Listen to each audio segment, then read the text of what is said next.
Good afternoon, everyone. My name is Brendan McGuire. I'm Chief Counsel to the Mayor and City Hall. We are here today for another important labor announcement. We've already reached historic contract agreements with DC 37 and the PBA. Today, we're proud to announce another tentative agreement that will impact one of the most important groups here in the city's workforce. That is the women and the men who serve our city's children. So without further delay, I'll now turn it over to our mayor, Eric Adams. Thanks so much, Brendan, Renee, Jock, and Michael, president of the UFT, and your team for really fighting on behalf of your members and New Yorkers, because your members are New Yorkers, and we are fighting for our children. And we want to be clear that how important this moment is and how much has gone into ensuring that we can get this right and to make sure that we're able to move the city forward. And before we even start the conversation about this contract, as you know, probably my proudest appointment, Police Commissioner Keishan Sewell is leaving after 18 months as the police commissioner, and I cannot thank her enough. I remember when we started in January, seeing what this city was going through. Many of you line these halls often talking about the level of violence, homicides, shootings, just about every major crime category was moving in the wrong direction. The two of us we were in hospitals where we saw the family members of police officers who were shot, Officer Rivera Mora, who lost their lives, as well as those who were shot that did not lose their lives but were seriously injured. I remember being together when the 11-month-old baby was shot and sitting there speaking with the mother. And a number of crime scenes that I responded to over and over again so I could have a firsthand look at what was happening on our streets. The commissioner was there, 24 hours, 7 days a week, of running the largest police department in the country. And I was proud that day when I appointed her. She came in with a hammer and she broke the glass ceiling of being the first, not only woman, but one who just led this department from the front. And we're going to continue to move this department forward with the amazing men and women that are part of our police department. But I wanted to just really take the moment as we start this conversation to thank her for her service to the city and for being there during the most difficult times in the city. And we're seeing a new city. The city is moving in the right direction, and we believe that we're going to continue that pathway to make sure this city is a city where we can raise healthy children and families. And speaking on our children, this agreement today sends a real signal that public education is one of the most important things we do as a city and as a society, because if you don't educate, you will incarcerate. This morning I was on Rikers Island talking to a group of young people who are graduating from Rikers Island School, receiving their diploma. And many of them have been abandoned for far too long. And the chancellor and I, with the partnership of the UFT and the CSA and all those professionals in the school system, need to ensure they have the resources and the proper pay so that they don't have to worry about their children at home as they educate children in the classroom. I'm a blue-collar mayor. I've made it clear that we were going to ensure that our city employees receive the salaries and benefits that they deserve, because I am one of them. And I know what it is to go and fight for a contract, to fight for the proper health care and the items that you need. And I'm proud to announce that the City of New York has reached a tentative 5+ year contract agreement with the United Federation of Teachers that provides substantial wage increases for the people who teach, support, and safeguard our children, and secures a fair deal for taxpayers as well. The agreement will cover approximately 120,000 municipal employees and include annual raises, employee retention payments, and a ratification bonus, all of which will help retain our educators, which we are losing at an alarming rate, and it will ensure that we are able to provide the educational support year after year. This contract also established, which I'm really proud of, and I want to thank the Chancellor for the vision of establishing a virtual learning program that will create new opportunities for our students, including those who want the ability to take classes at non-traditional times, like evenings and weekends, as well as those whom traditional in-person schedules don't work for them. For an example, some of our young people are working, some of them have jobs, some of them are dealing with real obligations that a traditional classroom setting does not address. The tentative agreement is retroactive, beginning on September 14th, 2022, and expiring on November 28, 2027. It's a great deal for workers, and as I stated, it's fair for city taxpayers. And it would not have happened if it wasn't for the willingness of Michael Mulgrew and the UFT and our team being led by our Commissioner of Labor and my legal counsel and Jock and the entire team coming together to come into a place of yes. The input from Chancellor Bank and the dedicated members of this great union allowed us to land this plane, and we're doing it today if the ratification goes through. The contract agreement underscores how important educators are. I see them all over the city, and they've asked for a fair contract. I told them we had a fair contract with DC 37, with the PBA, and you better believe we're going to get it with the UFT as well. And so particularly for Ms. Johnson, who's an educator, I promised you and I delivered for you. So I know you're watching this right now. The administration will also stand with working people throughout this city. And as I indicated over and over again, and never let you forget, I'm probably one of the few modern day mayors that was a member of a union. I know what unions do for this city. They're the backbone of this city, and we must ensure the challenges that they are facing should not be a hurdle of ensuring they receive the necessary benefits that they deserve. So I want to thank the UFT and my team for bringing this contract to the working people of our school system. Congratulations to you all. Thank you.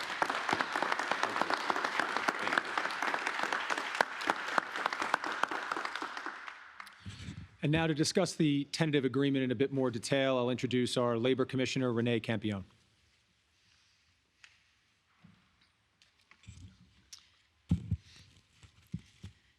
Thanks, Brendan. I'm very pleased to have reached this significant settlement with Michael and the UFT. I want to thank the mayor again, as he has continued to put his trust in me to represent him as his chief negotiator. I also want to thank the Chancellor for his support and ensuring that his team and my team worked so closely together these past 9 months. I also want to thank the entire city leadership team, First Deputy Mayor Sheena Wright, Chief of Staff Camille Barlak, Chief Advisor Ingris Lewis-Martin, and of course I want to thank Brendan, for his tremendous support over these past 18 months. We've done a lot together, and we'll continue to do just a little bit more as we get through this summer. I also want to thank the budget director, Jacques Jiha, and his team, Ken Godner, Kerry Gao, for their support and difficult work, working days and nights, and by the way, more days and more nights. I want to thank Michael and his team. One of the important and most essential parts of the labor relations process is this process that people sort of externally to this world that we live in of labor relations is that we spend a lot of time talking to each other. We talk and we talk and we talk and we talk, and people are like, aren't you finished talking yet? We're done. And we say, no, there's more talking. And that's a good thing. And this administration stands with that. And my relationships with the union leaders have proven that out. We'll continue to have a respectful working relationship into the future.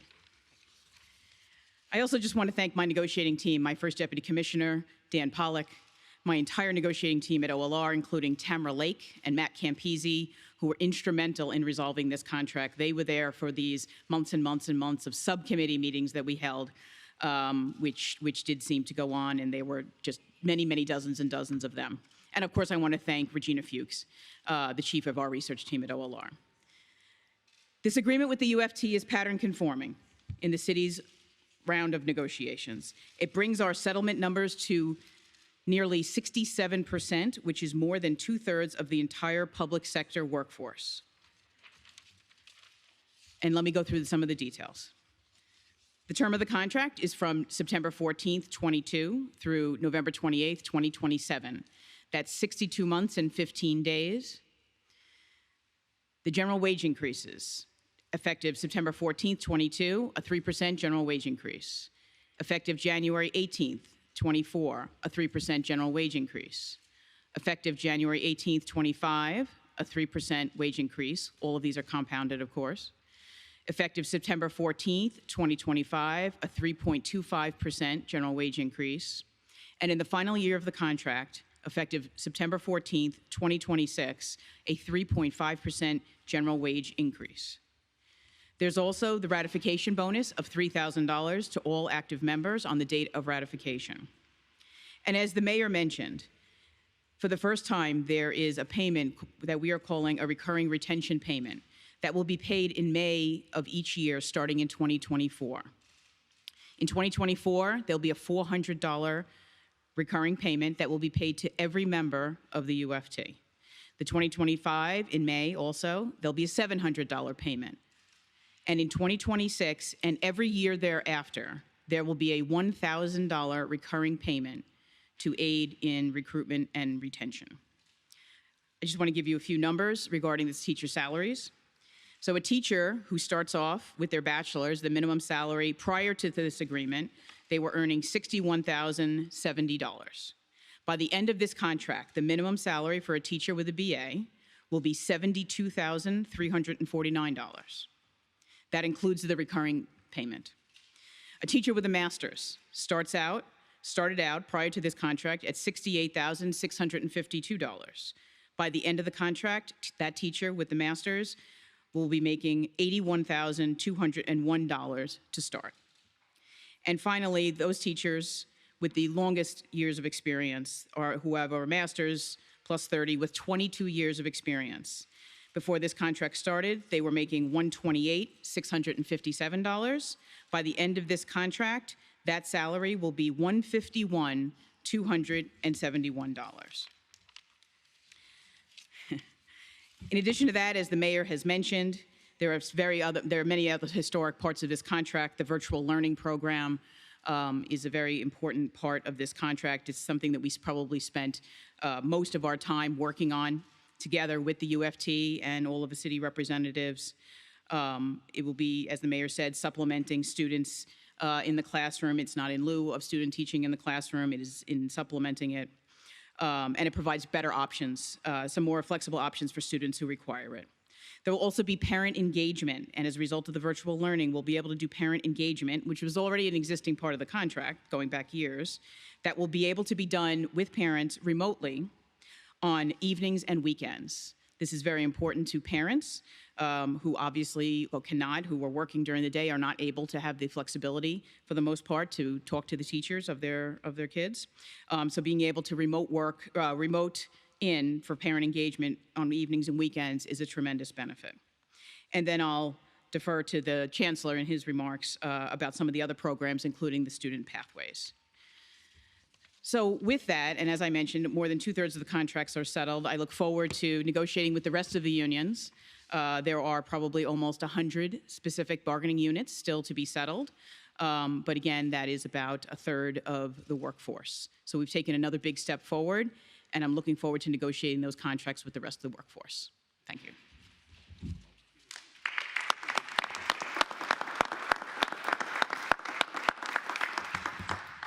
And now to hear about how this tentative agreement will impact the Department of Education and all of the adults and children within that, the city's public school system, I'll introduce our Chancellor, David Banks. Thank you, Brendan. Thank you. Good afternoon, everyone. Good afternoon. I'm very happy to be here. I think this is a great, great day. First of all, I want to thank our mayor for not only his vision, but also his directive that we get this done.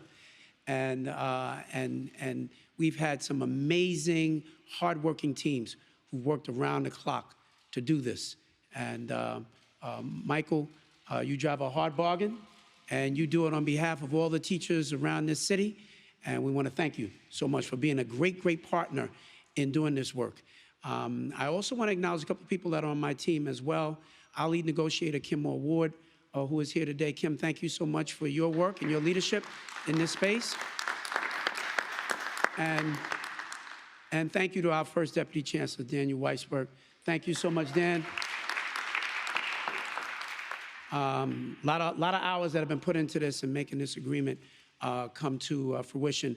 And also just want to acknowledge also the superintendents representing every district around New York City are here with us here today, and I'm just thankful that they're all here as well. Thank you all for your leadership.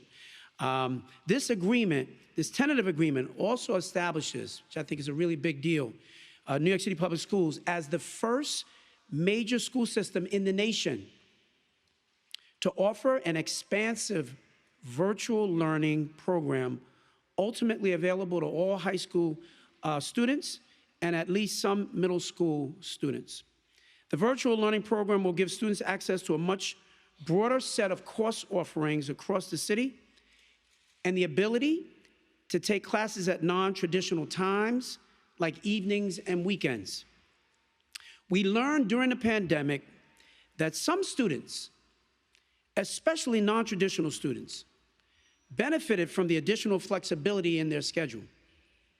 Students who were at risk of dropping out were able to continue their coursework on a schedule that works best for them. This expands those types of opportunities across the entire system. Crucially, it also allows educators to work virtually in support of those students, becoming experts in the craft of virtual learning. The days of simply working in the classroom in the four walls of the school are over. This agreement allows us to do what the mayor has said from the very beginning of this administration, which is to reimagine how we even do school in the first place, and to think out of the box with new and innovative and creative ways to engage all of our young people. So this contract takes the best of what we've learned over the last 3 years, and it refines those takeaways.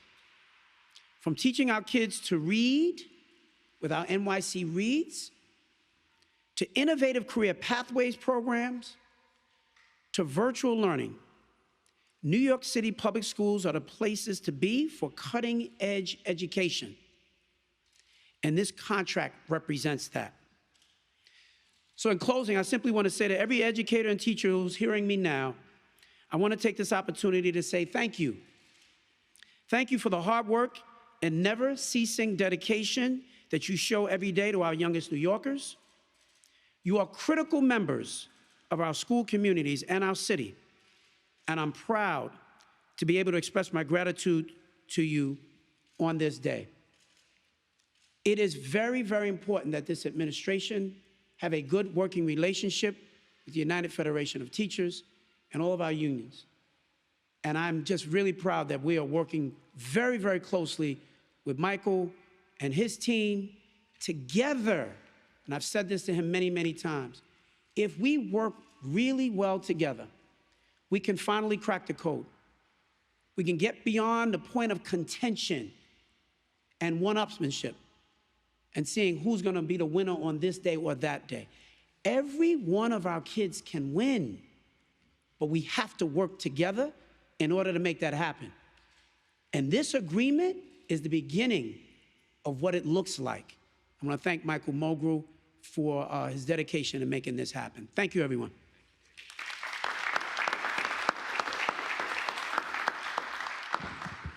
And now to close us out, I'll introduce the city's partner in this effort, UFT President Michael Mulgrew. Thank you, Brendan. And I want to thank everyone who was involved in this endeavor. Negotiating a contract is not an easy thing. It is not. And it's a ton of labor involved with it. So I want to thank both of the commissioners, both Renee and Jacques. Thank you.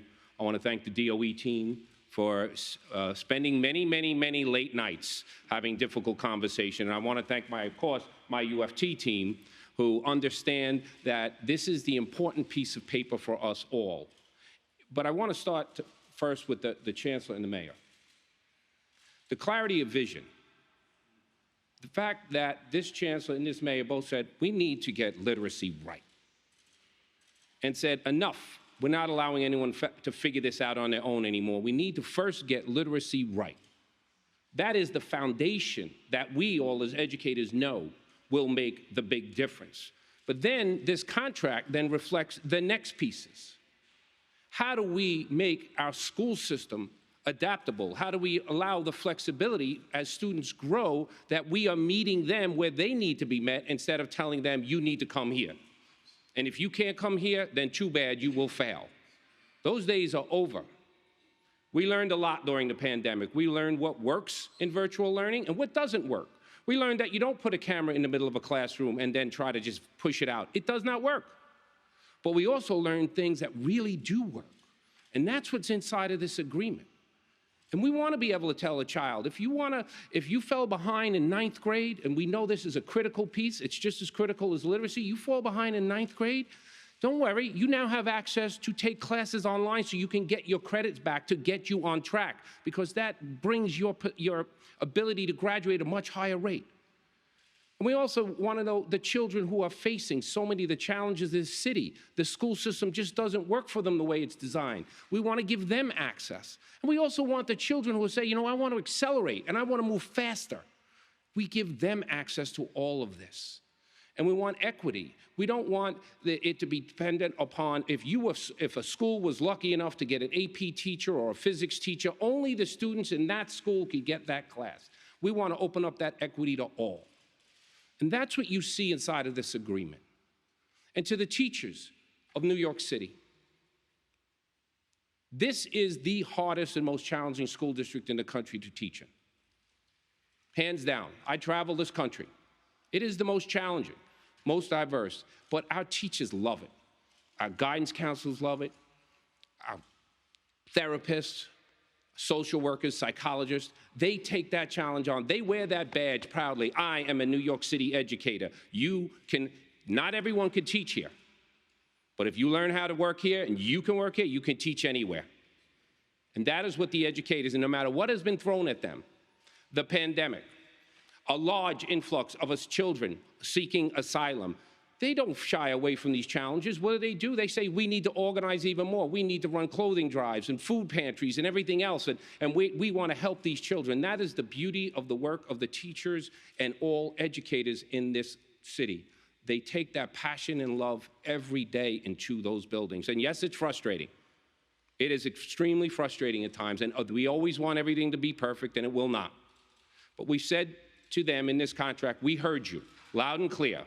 One thing about teachers, they're not quiet. They were loud and clear. We want to be given respect that we can do the work you're asking us to do, and we don't need to be micromanaged. The mayor always says this, we want the people we hire to work to be able to do what we hired them for. We're not here to feed bureaucracies. And that's what we see in this contract. They wanted more time to actually do the work that brings meaning to the job and actually helps children to do that. And they wanted to be able to see that they can live in New York City and afford it for themselves and their families. And we have that. Renee spoke about the top salary, but the more significant part to me is when I started as president, it took 16 years for you to make $100,000 in New York City. And that was a big problem. And we are losing more and more teachers. This contract, if it is ratified, and at the end of it, by the end of the 8th year, the teachers of New York City will now be at $100,000. They will have their retention bonus, whatever we're calling it at this moment. And that goes on forever in perpetuity. And we're saying to all of our titles, and every member, whether you're in the first year or your 25th year, New York City is saying that we appreciate you, we recognize the challenges that you take on every day, and you will receive $1,000 every May for that. And that is what the teachers and all of the people who work in our schools deserve. So to the Chancellor and to the Mayor, I fully support your vision. And I am glad we were able to get this done. And I do believe when you have a tough process, you land up with a better product. And that's what we now have here today. And to the UFT members, we will do our process to send it to you for ratification. And God bless you all for what you do for the children of the city each and every day.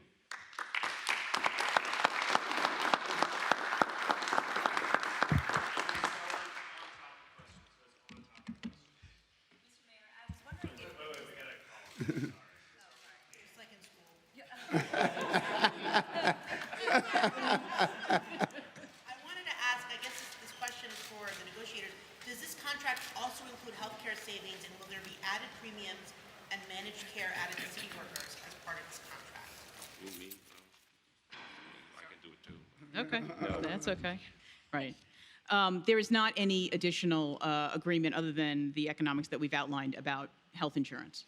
Health insurance remains as it is. Was that an issue when you were negotiating? I know, especially when it comes to the retirees, the healthcare, that was a big issue. So there was no kind of discussion about healthcare savings initially with this contract. So we were negotiating with this union, the UFT. The Municipal Labor Committee is who we actually negotiate with on all things healthcare. So those are the conversations that we would be having there. I want to add in on this. Hold on, I want to add on this one. This is something we deal with a lot, and I know there's a lot of different information out there. I will tell you this. The unions and the city are doing something that nobody else is doing in terms of a labor management relationship in this country. We are not allowing insurance companies to just dump high premiums on us. We are not allowing hospitals to just get away with overbilling and overcharging. We are aggressively negotiating with all parties, because the goal of the unions and the city is that we will maintain a premium-free healthcare system. We do not give up our benefits. We use it in our negotiations. People say, oh, it's cheaper. It's only cheaper because we bargain better, and we're not getting rid of our benefits. I wish the rest of America would do what we're doing here in New York City, because healthcare is a crisis, and it is destroying the pocketbooks of so many families across this country.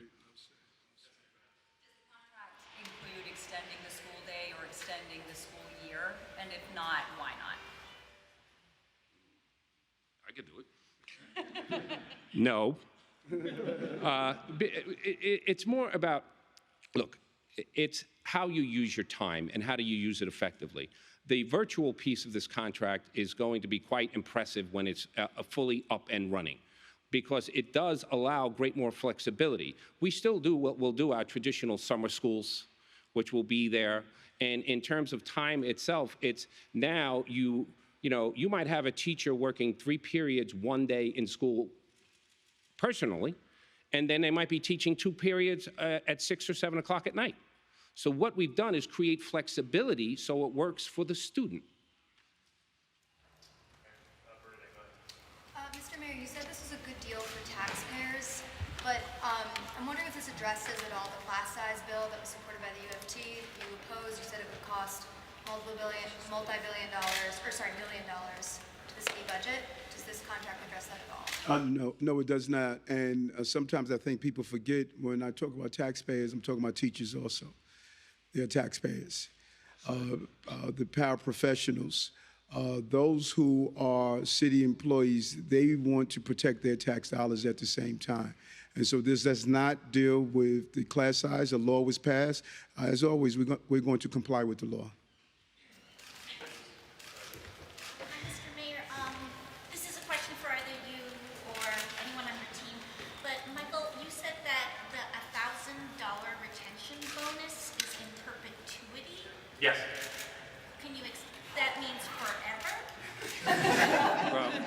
as long as you still work for the Department of Education of New York City, yes, you don't retire and continue to get it. How is that possible? That goes beyond the length of this contract? Okay, Renee, do you want to explain rate and how that works? The fun times, the fun part. So a recurring payment this payment is not unlike other payments where people get longevity increases, they receive different differentials for different things. That is in perpetuity. I'm sorry? Similar to the police, in other words, like, right? So there are different differentials that we negotiate that are not one-time cash payments. This is not a one-time cash payment. This is a recurring payment. It was costed as a rate increase that goes up, continues year after year after year, and that's how it was costed, and that's how it was funded internally within the contract. Is this the first time that the UFT has gotten something like this? This is, I defer to First you, time but I've this is the ever first time we've negotiated this sort of payment for the UFT, yes. And it's also the first time we had a mayor who was a union member that I could think of. On the virtual learning piece, I was wondering if you guys could discuss how that came about. Was this something that the union was pushing for? Was it something the administration wanted? You know, what were the seeds of this, like, kind of originate? And the chancellor can go through it, but I don't know if many of you remember on the campaign trail that I stated that good teachers can teach a larger body of people. And I became, go back and look at that when I made that statement, how I was attacked by many people. But you have good quality teachers, and I think, Michael, you alluded to that. You have good quality teachers that are only in one school building teaching one group of people. Colleges are different now. So really what the chancellor figured out, we're going to prepare our children for what they're going to expect. Many of these colleges are going to remote learning. This is really cutting edge stuff that the UFT and the chancellor were able to come together on of what teaching is going to look like in the future and how you take that great teacher and have a wider pool of young people who can learn from their knowledge, particularly the accelerated learners. The accelerated learners, really giving them that opportunity is amazing. And those who have, many of our young people are living a different lifestyle that the traditional classroom setting is just not fitting in. Chancellor? Not much more that I could add other than to say that I think the seeds of this were in fact planted by the mayor. I think the concrete conversations happened between Michael and myself, just saying, an opportunity to reimagine. And it's not just a reimagined experience for kids, it's a reimagined experience for teachers as well.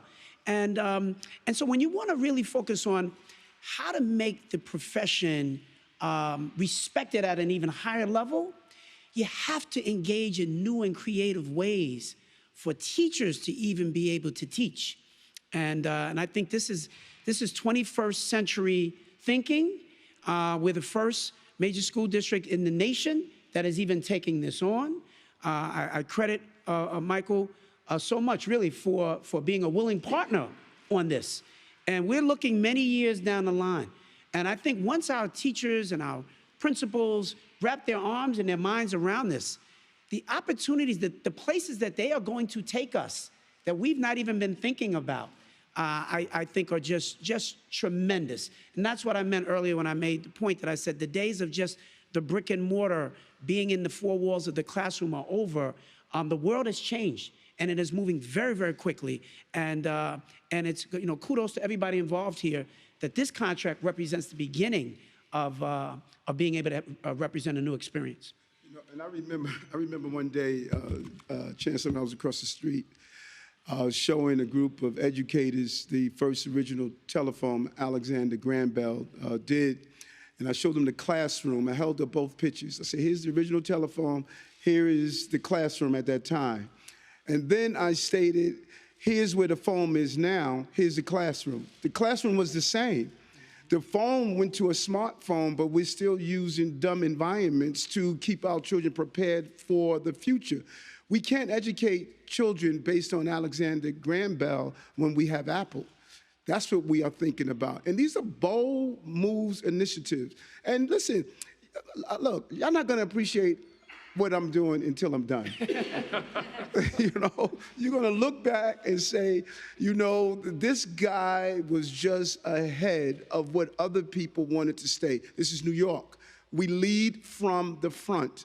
And that is what this chancellor and this union president is doing with this bold initiative. And you know what? It's not going to be perfect the first time. You know, I'm perfectly imperfect, but we're dedicated.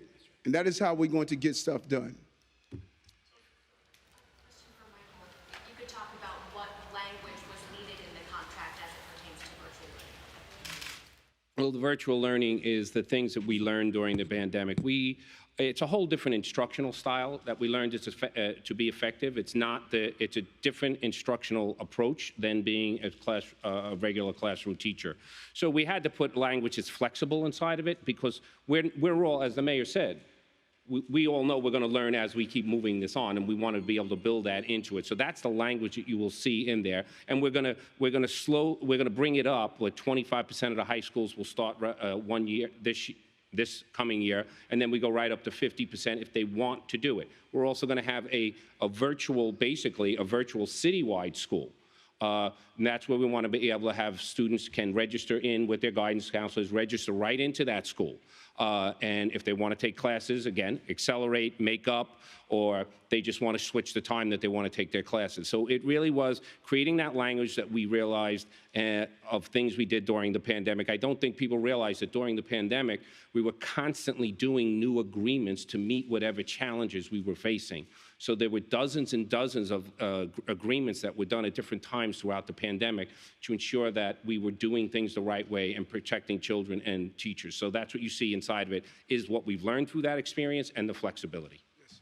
Let's do one more, then we do off topic. We're going to do one more because they're not disappearing anyway. Michael's still going to be the union president, so if you have another question, you can catch him. Do one more, then we do off topic. For the mayor and Commissioner Fabione, on one of the unsettled contract negotiations, the marine engineers for Staten Island Ferry, what is the status of that? What is the holdup, and when should commuters expect a resolution? You want to touch it? Yes, hi. So we are the status is that we're continuing in mediation with the union, with the union itself and the mediator. The mediator has hung on with us. I think we believe we started mediating in August of 22. It is now June of 23. There's actually a mediation session next week. So we will continue to work with the mediator to try and come to a settlement agreement. Okay.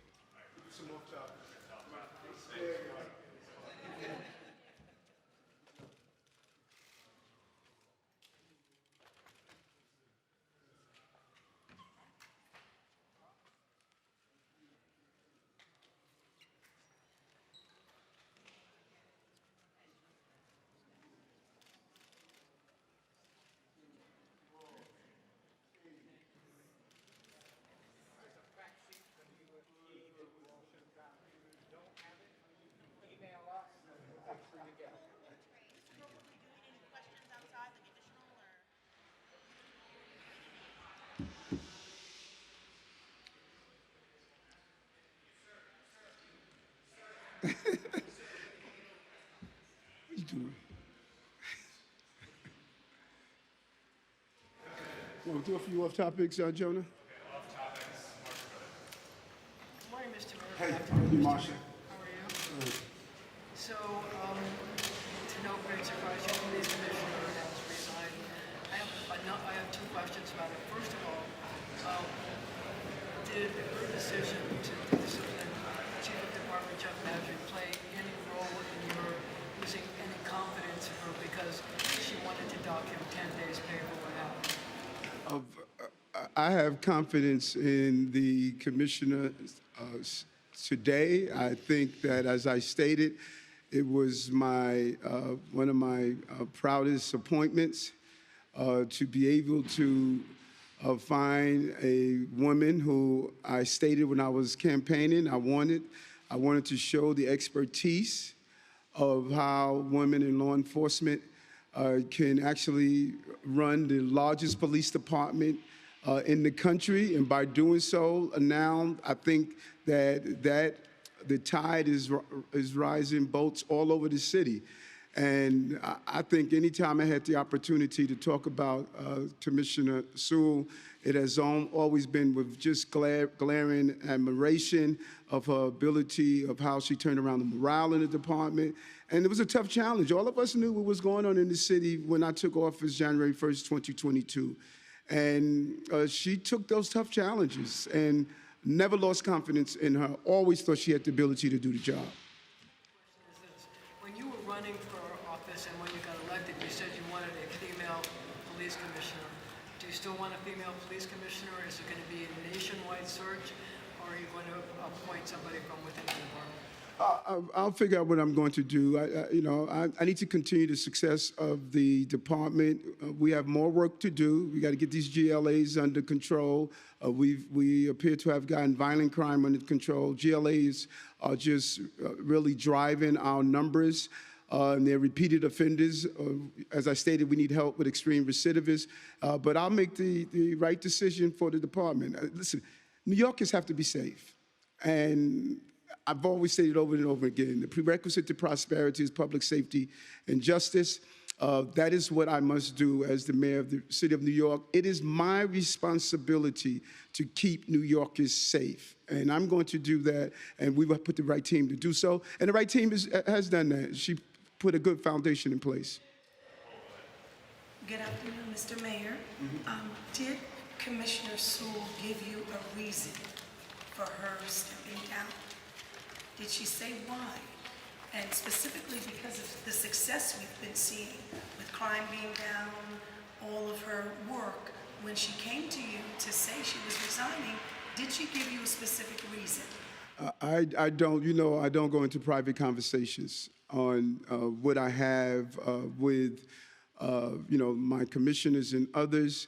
I was very clear to her that you can stay until you're ready to do something else. I've said that over and over again to her. I not only did I believe she was a great professional, but I just liked her as a person. I just thought that she was extremely impressive from the first day that I interviewed her.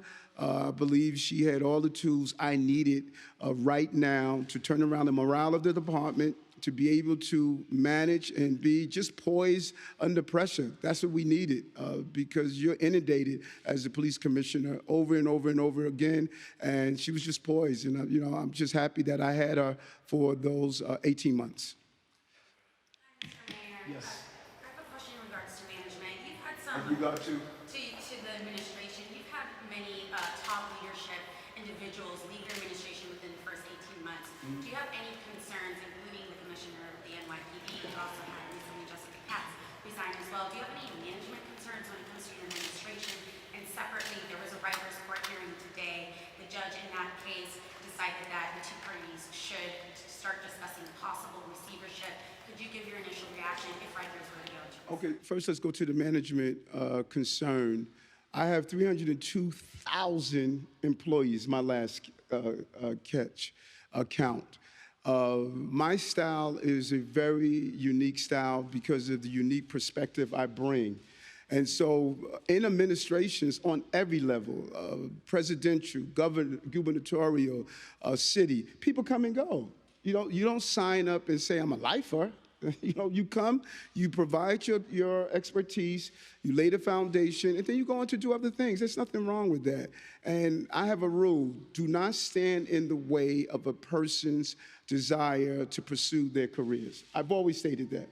Now, what's unique about my administration, which is going to be part of my portfolio when I be in the Museum of the City of New York and I look back on this administration, is that I am the only mayor in probably, I don't know who's the last way, I think Beam, that has actually worked in a city agency.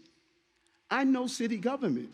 And so when I sit down with my DOE chancellor, when I sit down with the Department of Parks, when I sit down with everyone, I know what is happening. Every other mayor had to turn over those agencies and allow people to just run them the way they desire. That's not how I function. New Yorkers elected me to be the mayor. Part of being elected to mayor, they want diversity, They want ingenuity. They want to make sure government is responding to them. And, listen, mommy said if you don't inspect what you expect, it's all suspect. And so I constantly inspect all the time. That's how I function. That's how I operate. That's how we get the product that we're getting. That's how we're able to settle union contracts, because I'm watching what is happening in labor. That's how we're able to bring down crime. That's how we're able to improve our educational system. I'm watching the product that New Yorkers ask me to do as the mayor of the city of New York. And so some people would say that's a management problem. I don't. I say is that, listen, I'm going to work harder than every New Yorker in this city to get the product that we deserve as taxpayers. Receivership that Judge. I have to read it. That must have happened while I was... Do you have any initial reaction if Rikers were to go into possible receivership? What's your initial? I don't know why people think the federal prison system is successful. I'm curious that people believe that the federal prison system is the model for prison systems, because I don't hear that. I hear just the opposite. And so people who think years of dysfunctionality is going to be fixed because of a receiver, that's just not making sense to me. I do know this. I know if you compare our 18 months to the previous 8 years, you're seeing a qualitative difference. I've inherited a department where overwhelming number of employees were out sick. That has turned around. Inmate on inmate violence was up. Inmate on violence on officers were up. The conditions were problematic. So I find it hard to believe that a few months ago, people looked at what was happening on Rikers and saying that these guys are moving in the right direction. What happened in a few months that we're thinking differently? So I have to read what came out of the court, but we're going to continue to do what we have been doing, and that is moving Rikers forward. Rikers was a mess. I don't know where all of this creative thinking is coming from, that all of a sudden Rikers was this beautiful place. No, it was a mess. Commissioner Molina went in and corrected and moved us into a place of a dysfunctional system. Mr. Mayor, I'm wondering if you could first tell us, were you surprised by Commissioner Sewell's resignation, and then talk to us about the timeline process, the expected timeline in selecting the next commissioner? I was telling someone the other day, being the mayor of the city of New York, you can never be surprised. Every day there is a new venture, a new journey, and I'm an adrenaline junkie. I love every part of being the mayor of this city, helping people every day. I'm never going to get in the way of people pursuing the things they want to pursue. And so my question to someone when they sit before me and say, I want to try something else, my only question to them is, how do I help? What do I do to help you? You help me, how do I help you? And that is, out of the, I think we have 70-something agencies. Out of those 70-something agencies, I think we have 4 or 5 commissioners that left. That's not a bad ratio, So people would think that all of a sudden people are running from the door. Let's do the math. People are staying here and helping and continue to help make this city the city that we all believe in. The commissioner's here until the end of June. She wants a smooth transition to whomever is going to take a position. She wants to be as helpful as possible. She's made it clear that she wants to, be there to help. She says she loves this city. This is the city she loves. Thank you. Hi, Mr. Mayor. What's up, Dana? 2 questions. First, can you tell us when precisely Commissioner Sewell told you she was leaving? And then secondly, how do you feel about the perception that your first female, or the city's first female police commissioner left in part because she felt undermined by the men around her? I'm sorry, she told you that? No, that's the question. Did she tell you that? I mean, it's been reported. It's been reported. Okay, so she didn't tell you that. Would you acknowledge that? Would you acknowledge she did not tell you that? But, I mean, she also had to report to both Bell Banks and I'm sorry? Pearson was around her. And, Yeah, but you're so because it's reported, you automatically assume that must be fact. I mean, that's problematic for me. There's a whole lot of things that are reported, especially on Twitter. Listen, If Commissioner Sewell wants to tell you why she's leaving, then you should speak to her. She's not disappearing. But for you to assume that, well, she's leaving because of A, B, C, and D, or that Brendan McGuire is leaving for a reason, or that Max is leaving for a reason because it was reported. Come on, let's stop this. Let's stop creating the narrative. This commissioner was given an amazing opportunity to show her skill set, and she did. And she did an amazing job. Now, if you want to create some type of narrative on why, then that's up to you. But don't put words in her mouth that she did not tell you. She made the decision that she wanted to do something else, and I respect that. So when you say that because so-and-so was around her, that's the same creative writing that you guys have been doing throughout this whole administration. And I find it fascinating that the same people that made life difficult for the commissioner are now standing up, acting like they were treating her with the love and nurturing that she deserved. She was bringing down crime, and some of the city council members that are speaking now, they were tearing her apart. They were putting obstacles in front of her every day, no matter what she did. And some of you are writing stories right now about, oh my God, when you were destroying her when she was here. Every day, finding innuendos and rumors. We heard this and we heard that. When she was doing what she was hired to do in a very professional way. I mean, you're talking about how she felt in the department. How did she felt in the city when she was turning the city around? And I don't see, let's look, matter of fact, we need to search some articles, Jonah, of how often y'all wrote how well she was doing. How often did y'all write how well the first women commissioner did? How often did you do that, Dana? You have one article you could point to? Okay, yeah, I'm pretty sure. So everybody's talking about how much you loved her. Did you show her love when she was here? I showed her love. I adored what the commissioner was doing. And the rest of you should ask, what role did you play? What's up, Michael? Another narrative that's emerging. Yes. Some people I've talked to today view this as an early departure. There's other departures. You already got a question on that. And they feel like it's going to be viewed as a mark against you that she left at this point in your first term. Can you kind of address that and respond to that idea that this is kind of in the negative column? I mean, I think Just what? I don't know the question. What's the question you're asking me? that people view this as kind of a mark against you that she left so early in your tenure. Why? Well, I mean, What number of years would make it not a negative mark? Is there a predetermined number of years? I don't know that there's a rule book for number of Yeah, I know you don't. So think about that kind of thing that's floating around now. floating around where? In room 9? Listen, people out there, you know what they say to me? Eric, how safe is the city? I mean, you guys live in this bubble where y'all all talk to each other and y'all all come up with these different, oh my God, these conspiracy. You know what people say out there? How safe is the city? That's what they want. They want the city to be safe. My number one skill set is that I'm able to ignore noise and do the job. We are doing the job. Even while we're dealing with asylum seekers, we're selling in union contracts. Even while we're bringing down crime, we're improving our school system. We're dealing with housing. So I'm doing the job because I'm able to do the job because I ignore all the noise that I'm constantly bombarded with.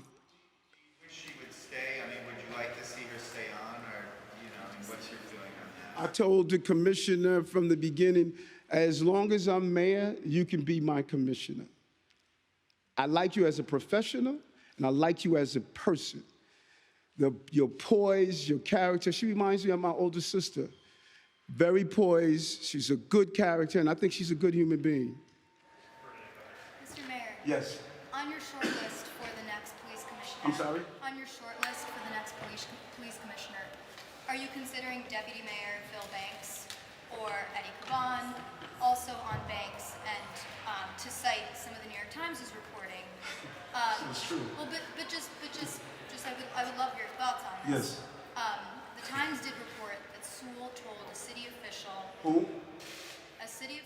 hold on, let me finish. And that she felt pressured that Banks was acting as a shadow police commissioner.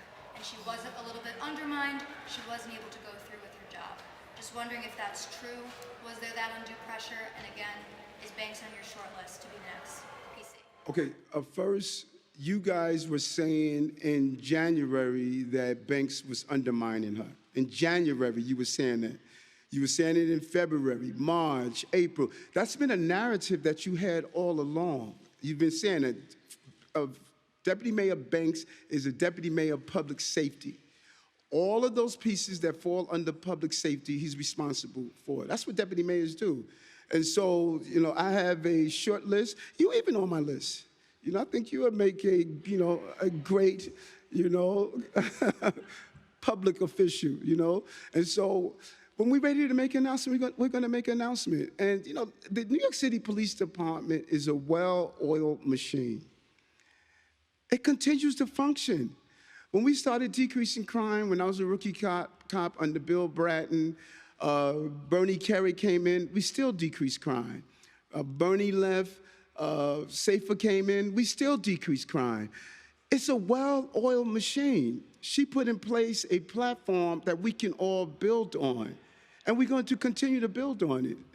And so that's the role. The role of the police department is to keep New Yorkers safe, and we're doing that. How's it going?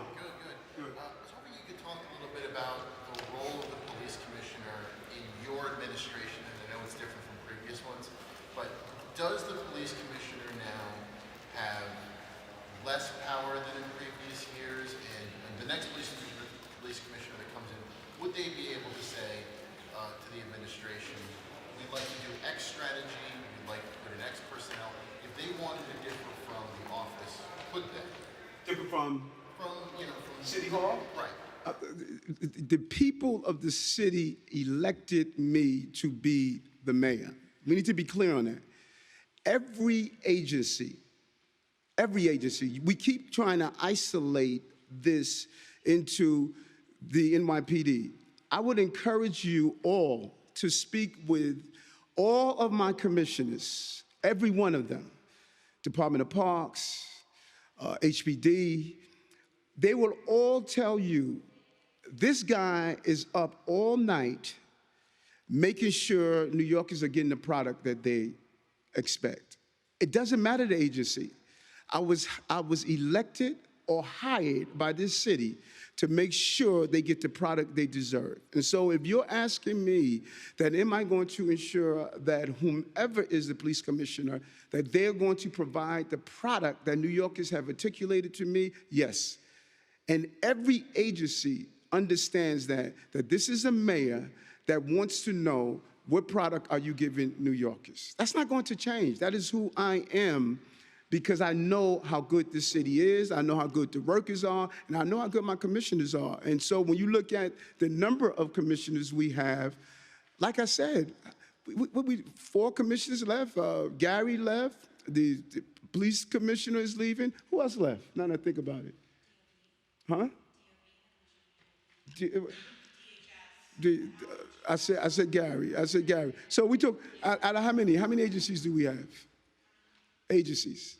We got 70-something agencies. 70-something agencies. Let's say 5. I'm going to give you 5. 5 decided to do something else. Out of 70-something agencies. And we're saying, is everybody running for the door? No, everybody's running to do their job. I mean, come on, guys. Are you confessing to be a micromanager? What am I doing? Are you confessing to be a micromanager? No, I am, listen, I keep remembering what Mom told me. Inspect what you expect or it's all suspect. That's all she told me. Trust, but verify. Now, some people may call that a micromanager. I call it being the mayor of a city that you love, and taxpayers elected me to give them the product they deserve. And I don't think they've been getting the product they deserved previously.